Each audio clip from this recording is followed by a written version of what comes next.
30,000 کروڑ روپے اپنے ہاتھوں سے خرچ کیے. 11 سال ہو گئے مجھے اس عہدے کو چھوڑے ہوئے.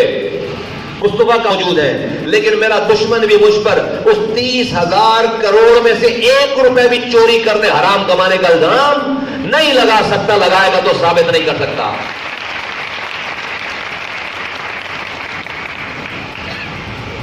یہ نقشہ، یہ فیکٹ میں آپ کے سامنے اس لیے رکھ رہا ہوں. ہم تمہیں پلٹ کر نہیں پوچھیں. کسی نے یہاں سے کھڑے ہو کر پاکستان کے لوگوں کو یہ باتیں نہیں کی.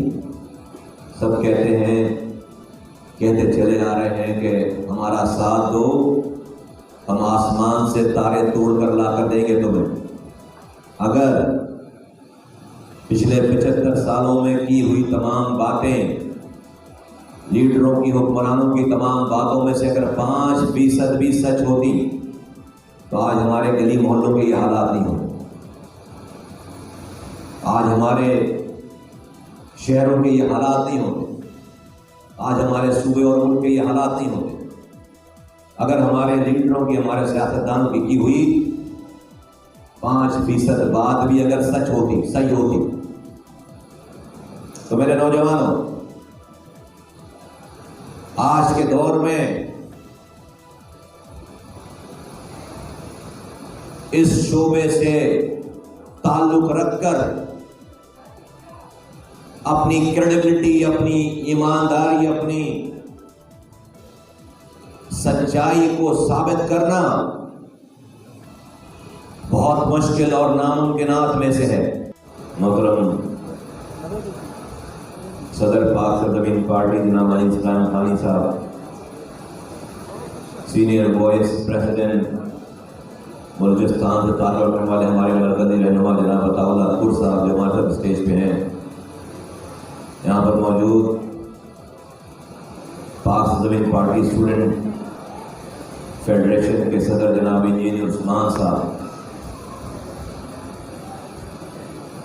ندیم بھائی ڈسٹرکٹ حیدرآباد کے پریزیڈنٹ، ان کی کمیٹی کے تمام ذمہ داران، یہاں پر حیدرآباد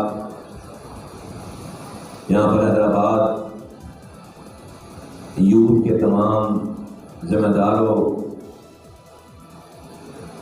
جناب نواب راشد صاحب بھی ہمارے ساتھ یہاں اسٹیج پر موجود ہیں، ہمارے نیشنل کونسل کے ممبر، تمام میری ماں بہنوں، نوجوانوں، بچوں، بچیوں، سب کو السلام علیکم. میڈیا سے آگے تمام دوستوں، سب کو السلام علیکم.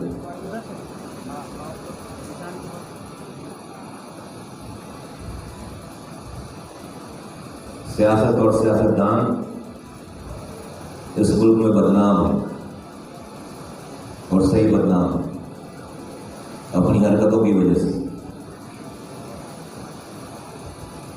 70 سال سے زائد کا عرصہ گزر گیا اس جگہ سے کھڑے ہو کر کسی لیڈر نے یہ نہیں کہا کہ تم ہمارا ساتھ دو، ہم اس کے بعد چوری کریں گے، تم ہمارا ساتھ دو، اس کے بعد ہم غبن کریں گے، ڈاکے ڈالیں گے.